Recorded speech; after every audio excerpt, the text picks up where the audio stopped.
Subscribe and click the bell icon for television updates.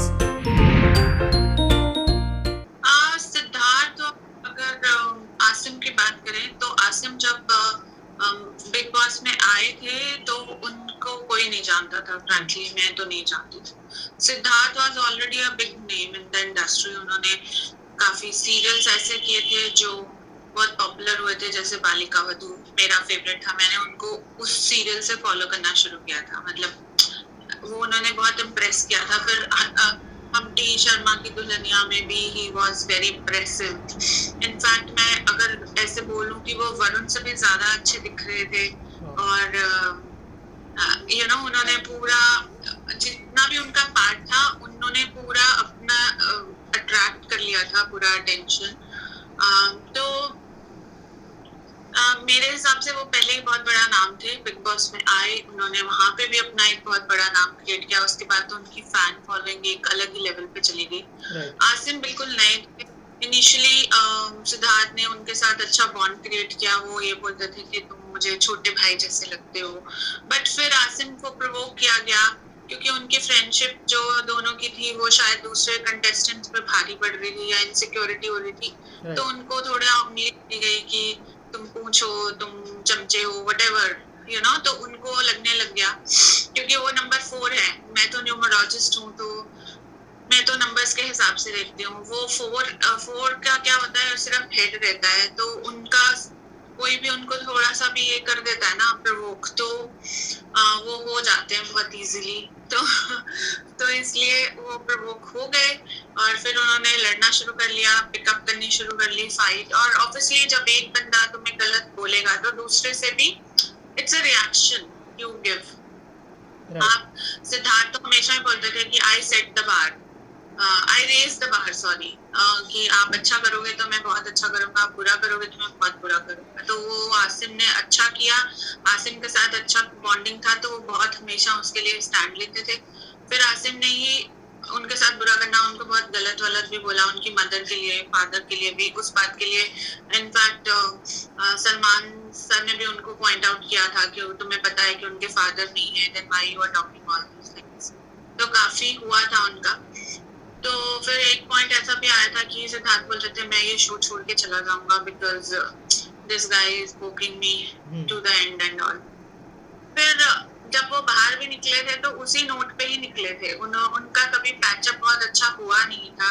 In fact बहुत लोगों ने कराया उनको, they make them hug each other, but वो लास्ट तक दिखता था। और अगर आप देखेंगे तो आसिम के अंदर जो सिद्धार्थ के लिए एक गुस्सा कह लो या एक रिवेंज वो था, क्योंकि 4 नंबर के साथ क्या होता है, वो फ्रेंडशिप भी बहुत अच्छी करते हैं और दुश्मनी भी बहुत गंदी वाली करते हैं लोगों के साथ।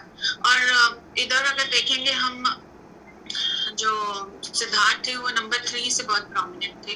वो लॉजिकल थिंकिंग थी उनकी बहुत, इमोशंस भी थे उनको, क्योंकि 1 और 2 का कॉम्बिनेशन था, बट पहले वो लॉजिकल सोचते थे। तो और वो जो उनका नंबर होता है जुपिटर का प्लैनेट, वो सबसे बड़ा है। वो भी ऐसे ही होता है कि अगर आप उनके साथ फ्रेंड्स रहो तो बहुत अच्छा, अगर गलत करोगे तो। और जो वो बोलते थे ना कि आई रेज द बार, वो उनके नंबर्स की लैंग्वेज है। तो जब वो बाहर भी निकले तो भी कोई ऐसा उनका बहुत अच्छा बॉन्डिंग दिखा नहीं। वो अपने अपने में थे, अपना अपना गेम खेल रहे थे। और फिर उसके बाद आसिम का एकदम मतलब बीच में फॉर ऑलमोस्ट 2 years ही वाज नॉट देयर। मतलब कभी उनका कुछ ऐसा सोशल मीडिया पे पोस्ट या कहीं पे मीडिया ने उनको इकट्ठे कवर किया हो या कहीं पे भी ऐसा कुछ नहीं दिखता था कनेक्शन आपस में एक दूसरे के लिए। बट जब उनकी डेथ होती है, मैं मानती हूँ कि जब ऐसा समय आता है तो सब आके कंसोल करते हैं फैमिली को एंड वो करते हैं। बट उनके साथ जो मुझे और व्यूअर्स को जो दिख रहा था, वो फैमिली के साथ कम, मीडिया के साथ ज्यादा थे, because he was always found outside. Cooper hospital में भी वो कहाँ थे, बाहर। घर के भी कहाँ थे, बाहर। जब उनका अंतिम संस्कार हुआ उसके बाद भी वो बाहर सीढ़ी पे आके बैठे। और तो कोई बहुत सारे सेलिब्रिटीज गए थे, but no one was roaming outside the house, outside the hospital, outside the cremation centre. So I don't know what was playing in his mind, but हाँ उसके बाद जब उन्होंने ये किया फिर से वो वापस लाइमलाइट में आ गए. मीडिया भी उनको दिखा मुझे पूछते हुए बाद में. कुछ वीडियोस आए और कुछ लोग उनकी फ्रेंडशिप के बारे में फिर से बात करने लग गए. So this, I think this is a very clear way of getting attention back to himself, because उसको पहले भी बिग बॉस में समझ में आ गया था कि सिद्धार्थ की वजह से ही उसको अटेंशन मिल रहा था. इनफैक्ट सलमान ने बोला भी था कि अगर सिद्धार्थ के साथ कोई मुद्दा नहीं बनाओगे तो दिखोगे नहीं. तो क्योंकि he was a TRP king. अगर आप देखो तो आज की डेट में भी he has become unsaid brand ambassador for Big Boss. Right. तो मुझे तो यही लगता है कि ये बहुत एक तरह से he thought कि this is a, ठीक है उनको हो सकता है बुरा भी लगा हो. ऑब्वियसली कोई भी पर्सन जब जाता है तो वी फील बैड. हमें कभी कभी अपने में एक गिल्ट भी होने लग जाता है कि हमने इतना क्यों लड़ा उनसे, क्यों रिलेशनशिप अपने नहीं वर्क किए, because life is so unpredictable. But वो सब बातें ठीक है, बट मीडिया के सामने खड़े होके तुम क्या कर रहे थे, मुझे इस चीज का आंसर चाहिए आसिम से. बहुत सारे सेलिब्रिटीज ने विजिट किया था. इनफैक्ट कुछ मिनिस्टर्स भी मैंने देखे थे वहां पे पहुंचे थे. तो कोई भी नहीं बाहर खड़ा था. सब उनकी मदर से मिल रहे थे, शहनाज से मिल रहे थे, and they were going back. See Umar का जो नंबर है वो आई थिंक 1 जनवरी है.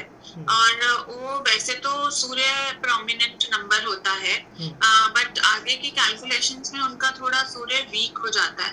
तो इसलिए जो सूर्य का नंबर है इसलिए वो बिग बॉस में पहुंच गए हैं. He is been known to now so many people, but weak होने की वजह से वो उतना विजिबल नहीं हो पा रहे हैं, या अपना जो आप बोलो कि एक पॉइंट होता है वो बहुत क्लियरली नहीं रख पा रहे हैं, बिकॉज सूर्य कहीं ना कहीं उनको बहुत सपोर्ट नहीं करता है. तो that is what I see from a numerologist point. अगर आप अच्छा कुछ ऐसा करोगे, एंटरटेनिंग करोगे, और जैसे अब तेजस्विनी की हम बात करें या करण की बात करें, बहुत सारे कंटेस्टेंट हैं जो आए हैं और अपना वो उनके भी नंबर्स बहुत स्ट्रांग है. तो वो दिख भी रहे हैं और कुछ ना कुछ ऐसा कर रहे हैं जो एंटरटेनिंग भी है, और जो उनकी जो एडिटिंग टीम है उनको एपिसोड तो 1-1.5 घंटे का ही दिखाना है. Right. तो वो उतने में ऐसा ही पार्ट दिखाएंगे जो जहाँ पे या तो कोई अपना पॉइंट बहुत क्लियरली पुट अप कर रहा है या बहुत एंटरटेन कर रहा है. There has to be something to show to audience also. उनके लिए मैं यही मैसेज कहूंगी कि ऐसे ही शहनाज को बहुत सारा प्यार देते रहे, उसको सपोर्ट करते रहे, उसको बहुत जरूरत है. There are people, I have seen one video, there are people who are trolling her. I have no idea for what reason. I mean मेरे को समझ में नहीं आया. मैंने पूरा वीडियो देख लिया बट मुझे उनका पॉइंट समझ में नहीं आया. See the thing is, मैं आपको यहाँ पे 1-2 चीजें मेंशन करना चाहूंगी. जैसे शहनाज के बारे में. शहनाज जब बिग बॉस में आई थी वो बहुत ज्यादा नोन फेस नहीं था. ठीक है, वो पंजाब से आई थी. she has done some songs and all. और जब उनको पता चलने लग गया कि जब मैं यहाँ आ गई हूँ मेरी पॉपुलैरिटी बढ़ रही है, तो वो हर टाइम ग्रैटिट्यूड करती थी बिग बॉस को. थैंक यू बिग बॉस, आपने मेरे लिए ये कर दिया, मुझे फेमस कर दिया. सिद्धार्थ के लिए भी बोलती थी कि मैं इसको नहीं छोड़ सकती, इसने मुझे संभाला है, बहुत स्ट्रॉन्ग किया है. So that is the power of gratitude. When you start saying thank you for small things you have in life, it becomes bigger. तो उन्होंने कितनी बड़ी सक्सेस अपनी लाइफ में देख ली, जो नहीं था उनका जब वो आई थी बिग बॉस में. ऐसे ही हमें ग्रैटिट्यूड दिखाना चाहिए हर चीज के लिए.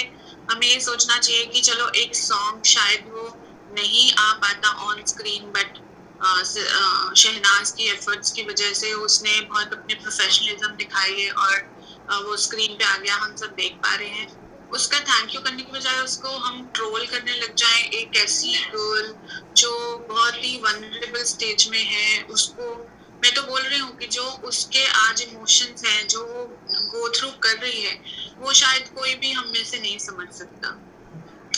तो इसलिए बिना बात का ट्रोल नहीं करें, और उनके जो फैंस हैं वो उनको ऐसे ही प्यार देते रहें ताकि वो आगे बढ़ती रहें और हम सबको एंटरटेन करती रहें. और उनका जो ये वूंड है वो मैं ये बोलूंगी 100% तो हील नहीं हो सकता, बट एटलीस्ट जब हमें बहुत सारे लोग सपोर्ट करते हैं तो हम उस गम को सहने की ताकत आ जाती है हमारे में।